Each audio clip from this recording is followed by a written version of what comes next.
I'm curious, what are a few things that you think rich people do that poor people don't do? Some of the Oh, habits, the mindset or the habits. all right. The They ones that have get, actually made their own wealth, not the ones that just like given the wealth to them. right. I think they invest in themselves over and over again, like you just said. I think they watch their minds, their thoughts, beliefs, and words, and they speak with very serious intention. They continuously educate themselves. Hmm. They focus on making money, and that is such a big deal because money is the most loaded topic we've got going on. I mean, I really think it's more loaded than sex and religion. And when you know, I've written about all of it and I feel like, wow, money, they don't hold a candle to money. Think about it. If you tell people like, you know what, this year I am going to get so rich. I am just going to focus on making tons of money, as much money as I can. Instantly, people's thoughts go to, you're going to do things that are bad and amoral to make that money. We instantly go there, don't we? Why? What do you think is the belief that has shaped that I in our minds? I would love to know because it's so there's got to be, I don't know, some sort of conspiracy theory around like controlling people so they think money is bad so they don't get too much power. I don't know. I have no idea, but yeah, maybe it is because I feel like that's what it's about with religion and sex. So it's probably about mind control somehow or Wow. keep the masses down. I don't know. Like you said, it was hard being living in the garage and not making much money. It's it's hard being a human being with money as well. There's still Of challenges that come course. up, Of but I tell you course. what, it's a lot more enjoyable to have problems with money than to have Oh, problems without money. absolutely. And so when people are like, money can't buy happiness, I'm like, yeah, I mean, you can certainly be unhappy with money, certainly, but it's so much easier. Money is just gives you options and freedom. Yeah. I love options and freedom. Options and freedom make me happy. Yeah, you still have to heal your past. You still have to Absolutely. learn how to manage your emotions. You still have to deal with Yes. people you don't want to deal with. You still have Yes. problems, conflict, challenges, Yeah. different problems that may come, which is people wanting to take advantage of whatever it might be, Mm-hmm. that you need to overcome different things. But it's Sure. definitely much more enjoyable than needing to rely on my sister or brother to live for a few years and feel Yeah. like I can't buy my own food. Like at least I can pay for food. I still have relationship challenges. I still have health challenges that I need to overcome, but Yeah. at least I can pay for things. Yes. Oh, it's So so if you're nice. if you're going to be going through a life that is challenging, you might as well learn to make money to try to minimize some of those challenges the best you can, right? Absolutely. I mean, we live in a reality that relies on money for everything. Like it's a tool, it is the tool of exchange. So why wouldn't you want enough to make it easy to live, you know? And when someone who you think is if they're terrible at sticking with their habits, what do you think is a practice they could do to start with small habits to get started, Mm. whether it's around money or just a habit in general that they always break? Mm. I start out I give a 21-day course in the habits book, and the first day is about getting a mantra in place Yeah, because I'm a as you big know, fan of this. yeah. Why is mantra Um, so valuable, and what is the mantra that you use? well, so thoughts, beliefs, and words, and they're so valuable because we were talking earlier about we want to be right. So we love being right. And our words reinforce our rightness. So whatever Mm, our thoughts and beliefs are, our words are sort of building a foundation of a reality, right? They are the building blocks of our realities. So for example, when I was living in the garage, my mantra was, I can't afford it. I said I can't afford it 600 times a day. And so when I decided I was going to get rich, I was like, perhaps I should ditch the old I can't afford it and come up with a new mantra. So, of course, the first step is awareness. And then to write the new mantra, you have to go deep into what your whole, like, what I can't afford it was protecting me from, what my fears were around being able to afford it, you know? So I did a ton of work, and I break it down in the book because it is kind of, it's much too involved to go into here, but my new mantra ended up being money flows to me easily and freely. And I really want to point out that when I was living in the garage eating tuna out of a can, money was not flowing to me easily and freely, right? So that whole belief thing was definitely a stretch. But I loved the like ease and freedom and flow. Like for me, all of my I can't afford it was around being constrained and bad and like blocking myself. And so the flow, ease, and freedom, when I did the whole little, process of figuring out my mantra, that's what gave me the feeling of just like, oh yeah, that feels great. Before the interview continues, if you feel like you're not living your most authentic life, not leaning into your purpose, and not living the life that your future self would be extremely proud of, I've written a new book called The Greatness Mindset, and I think you're gonna love this. Through powerful stories, science-backed strategies, and step-by-step guidance, The Greatness Mindset will help you overcome all the different challenges in your life to design the life of your dreams and then turn it into your reality. Make sure to click the link below in the description to get your copy today. Okay, let's get back to this video. So how the mantra works then is I am now looking to money flows to me easily and freely. So every time I wanted to say I can't afford it, I would say money flows to me easily and freely.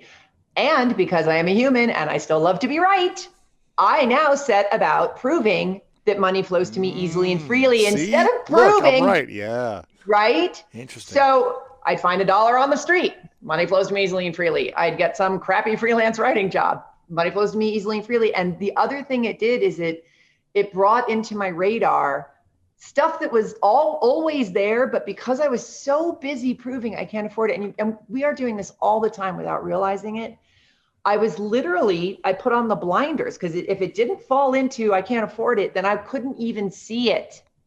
So all the stuff that was always there that was going to help me make money, like, for example, the coach that I ended up hiring who totally changed my life, I can't afford it. I can't afford it. It's a third of my annual income.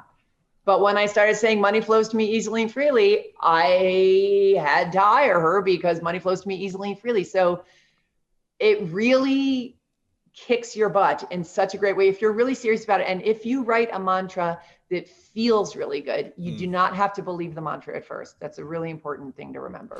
I was going to ask you about that. How do we say something if it's out of integrity to what is in the moment not true? Right. How do we, because I believe that, in order to build confidence, we've got to be in integrity with our word. So how do we have the belief of a greater future and say this mantra, even though we haven't yet proven it with those factual, tangible things? So it depends how you define integrity. Okay. Right. So it's like, okay, it's acting as if, right? Yeah. I think there's integrity in respecting your excitement. So, you want to learn Spanish. You are excited about it. It has great meaning to you. And you think, it's going to improve your life in so many different ways.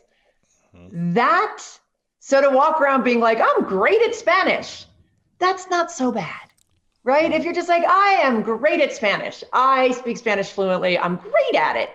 That feels really good. And it's in integrity with your desire. So I say integrity matters when it comes to desire, not environment, because environment is make-believe. It's interesting. I've had Joe Dispenza on many times, and one of the things that he said recently, I hope I'm remembering it correctly, and he was like, a lot of us remember our past, or we make stories up about our past that weren't even real. We magnify these stories and imagine things that actually didn't happen, or we blow them out of proportion that wasn't actually real. But what we need to start doing is remembering the memories of our future and remembering our future memories, because these things are going to be happening. So imagining them happening and remembering them now before they happen it will put you in the state of being to start Mm. manifesting those things. So similar I kind of what love you already that. said, which is Yeah. like, okay, you're excited about this, you're desiring this thing, you're imagining it happening in the future, and speaking as if it's happened in the future now is just bringing you closer to that thing that you want. So I think it's interesting. I never heard someone really say it that way, remembering Right. the memories of your future.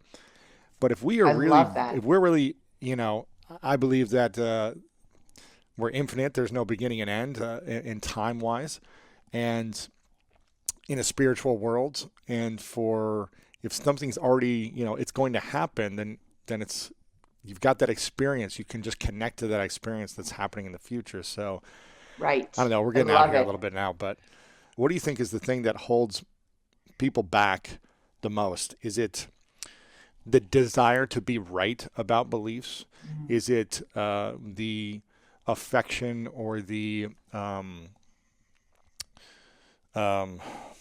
the things that they gain by being stuck in this situation, whether it Mm. be someone giving them attention or whatever it may be? What do you think that is the thing is that holds us back the most from actually having everything we want and being fulfilled? Gosh, I mean, those are biggies that you just said.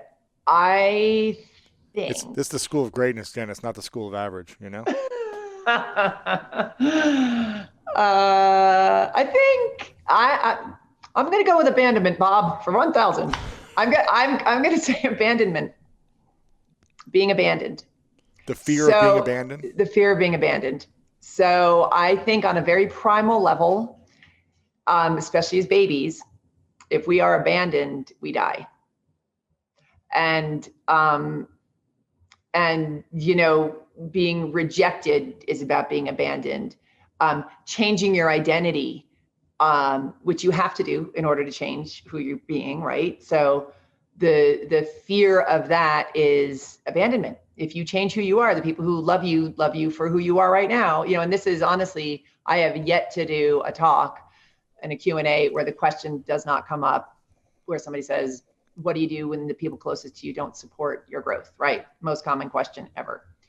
The reason it's so common is because when you change who you're being, the people you love are at the greatest risk, right? So Joe Schmo down the street, when you're like, hey, I'm going to quit my job and open up a restaurant, your mother might tell you how risky it is, how restaurants, 1 out of 10 restaurants succeed, and your friends will make fun of you because now you're, think you're Mr. Big Stuff or whatever. But Joe Schmo down the street's like, rock on. And you're like, why is Joe Schmo all happy for me when the people who allegedly love me are dragging me down?